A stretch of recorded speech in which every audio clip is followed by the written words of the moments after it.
pensar na escola da nossa infância e não lembrar da alegria de ter o material escolar novinho, ou do cheirinho de álcool das folhas que saíam do mimeógrafo, ou do gosto da merenda, das brincadeiras na hora do recreio e das amizades que foram criadas e muitas vezes levadas para a vida toda?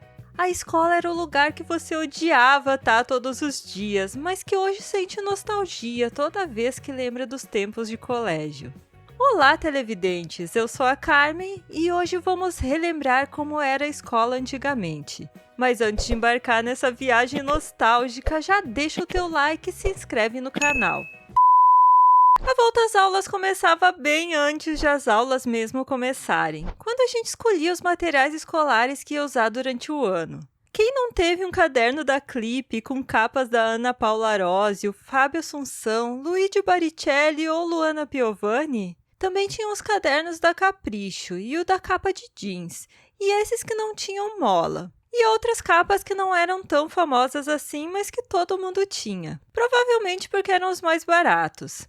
Se bem que as capas muitas vezes nem importavam tanto assim, já que a maioria das pessoas acabavam encapando os cadernos com esse plástico xadrez, que poderia ser verde, vermelho, amarelo ou azul, ou com papel que tinha sido tirado com cuidado do presente de Natal e guardado embaixo do colchão, no caso das mães mais econômicas. Já quem tinha uma condição financeira melhor podia ter fichários com folhas decoradas. Só tinha que ter cuidado para não prender o dedo na hora de fechar. Mas mesmo quem não tinha dinheiro para folhas decoradas dava seu jeitinho e fazia sua própria decoração.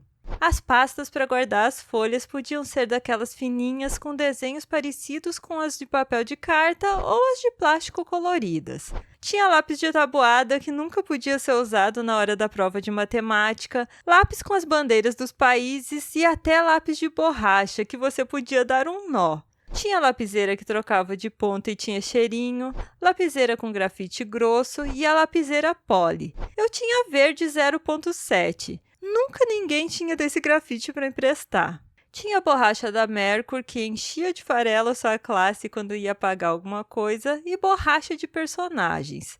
Eu amava a do Bambi. E não dá para esquecer da borracha vermelha e azul, que dizia a lenda que a parte azul era para apagar a tinta de caneta. Nunca conheci alguém que conseguiu, mas conheci muitos que rasgaram o caderno tentando. Quando eu já tinha idade suficiente para escrever com caneta, no meu caso foi na 4ª série, provavelmente ganhava uma caneta quilométrica, que tinha nas cores azul, vermelha e preta. E ficava muito feliz quando ganhava as canetas Bic coloridas, e acabava transformando o caderno num verdadeiro carnaval de cores. Também não dá para esquecer da caneta Bic que tinha 4 cores em uma única caneta. Aposto como você também tentava colocar todas as cores ao mesmo tempo, o que era quase impossível. Mas impossível mesmo era colocar todas as cores na caneta de 10 cores, que aliás era um dos sonhos de consumo de muita gente, junto com as canetas de gel fluorescentes, que eram uma verdadeira ostentação naquela época. E para apagar os erros de caneta, você usava o corretivo, que acabava virando esmalte para unha quando você não tinha mais nada o que fazer. De apontador tinha o comum, que podia ser de plástico ou de ferro, o redondinho, o de coração e até de capacete. Mas tinha uma coisa que você nunca podia fazer: assoprar o apontador para não perder o fio. Tinha a tesourinha sem ponta que todo mundo tinha e a da Disney que provavelmente você não tinha. A cola podia ser a tenaz comum ou a de bastão. A régua podia ser de madeira, a comum de plástico e também tinham as que vinham com várias formas que ajudavam na hora de desenhar.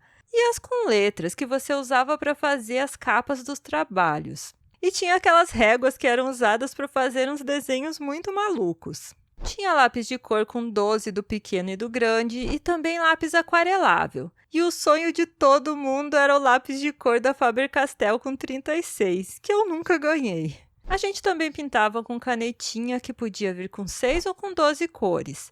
Tinha da Prestocolor e da Silva Pen, que era outro sonho de consumo de todo estudante dos anos 80 e 90. Quem não ganhava essa costumava ganhar da Playcolor, que era bem parecida, tipo, copia só não faz igual. E não dá para esquecer das canetinhas de boliche. Dava para pintar e brincar com elas. Claro que não os dois ao mesmo tempo, né? E como não falar do giz de cera, que sempre te faz lembrar da infância quando sente o cheirinho. Também tinha a cola colorida, aqueles clipes que vinham numa maçãzinha e tinham cores fluorescentes, as estrelinhas que a gente usava para colar nos trabalhos de artes, o compasso para desenhar rodas bem redondinhas, a tabela periódica e os adesivos que você economizava tanto que acabou o tempo de escola e você ainda tinha. Para falar a verdade, eu tenho até hoje.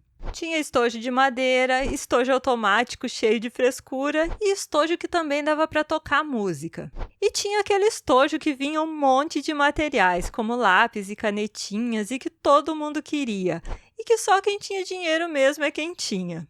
E para carregar tudo isso, você podia usar uma pastinha que carregava na mão ou uma mochila, que provavelmente era igual a essas. O lanche ia na lancheira e não se tinha muita preocupação em ser algo saudável. Geralmente era sanduíche simples de pão com margarina ou bolacha, ou mesmo Mirabel. E para beber se levava suco ou groselha, e tinha quem levava refrigerante na garrafinha da lancheira. O problema era que na hora de abrir acabava espirrando para todo lado e fazendo a maior lambança.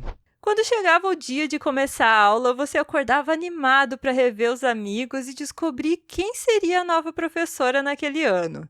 Tinha quem precisava usar uniforme, que geralmente era saia plissada para as meninas e bermuda para os meninos, e os dois usavam camiseta branca. Algumas vezes também usavam uma gravatinha, que podia ter cores diferentes para diferenciar a série que estudava. Quase sempre se ia para a escola a pé, sozinho ou com outros colegas. Era muito raro os pais levarem os filhos na escola. Eles levavam só nos primeiros dias, até você aprender o caminho. Depois tinha que se virar sozinho. Não importava se a escola era do lado de casa ou longe. E olha que naquela época não existia celular para conferir onde o filho estava o tempo todo.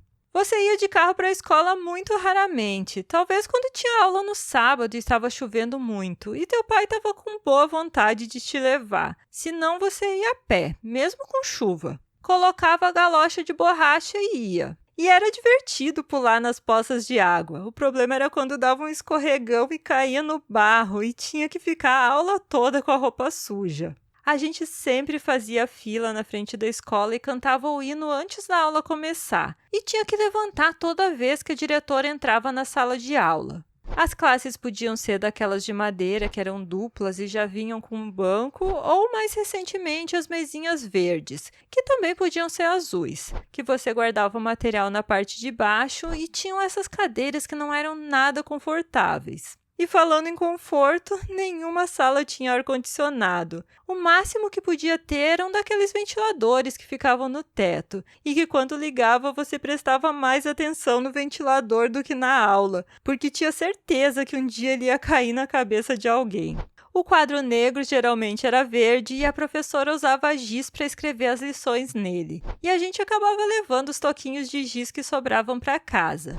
E sempre tinha quem pedia para ir bater o apagador com a desculpa de ajudar a professora, mas na verdade só queria dar uma voltinha no pátio.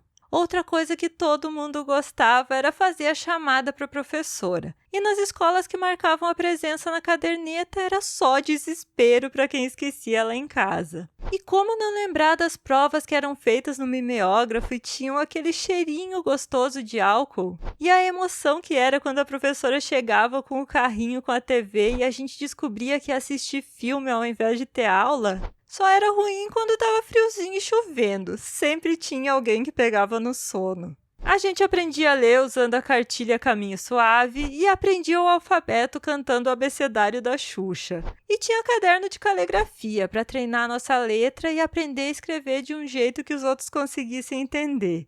E quando ia usar o caderno, não podia esquecer do parágrafo com 2 dedos.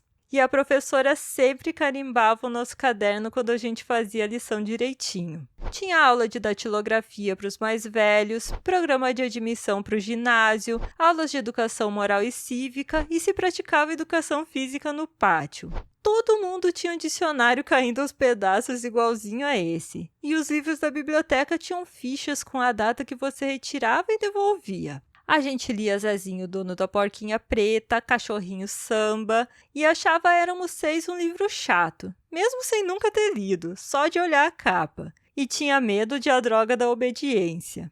E foi na escola que você fez a sua primeira experiência científica. No São João se fazia bandeirinhas e correntes com revistas velhas para decorar a sala e tinha festa com dança da quadrilha e fogueira no pátio da escola. No 7 de setembro tinha desfile nas ruas da cidade e no Natal você pintava esse desenho. Tinha a tradicional foto na mesa da diretora para você guardar como lembrança da escola e no final do ano não podia esquecer de levar a camiseta para os colegas assinarem. E o boletim não podia ter nota vermelha, senão a chinelada cantava em casa. Sempre tinha quem pedia para ir no banheiro só para dar uma passeadinha no corredor e ver o que estava acontecendo nas outras salas de aula. E os que ficavam jogando bolinha de papel nos outros. Tinha o dia do flúor e o dia da prova surpresa. Você sempre gelava quando o professor chegava e mandava pegar uma folha em branco e guardar o material. Isso só não superava o dia da vacina, que também sempre pegava a gente de surpresa. E era feita com uma pistola naquele tempo.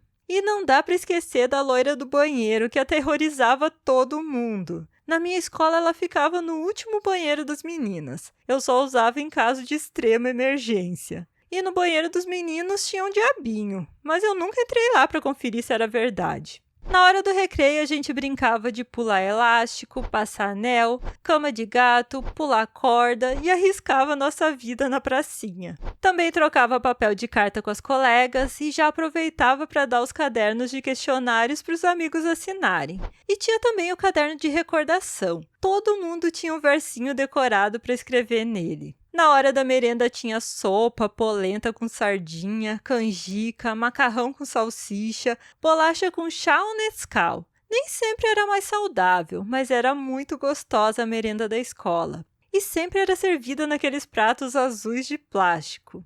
Quem não gostava da merenda e ganhava dinheiro dos pais, podia comprar algum lanche na cantina ou no mercadinho que ficava do lado da escola. Naquele tempo, ninguém se importava se os alunos saíssem para comprar alguma coisa. Lá você podia comprar bala de metro, Maria Mole, suspiro colorido, arrozinho ou pipoquinha com anel de brinde, sorvete seco, sacolé de 10 centavos, mas isso já é assunto para outro vídeo.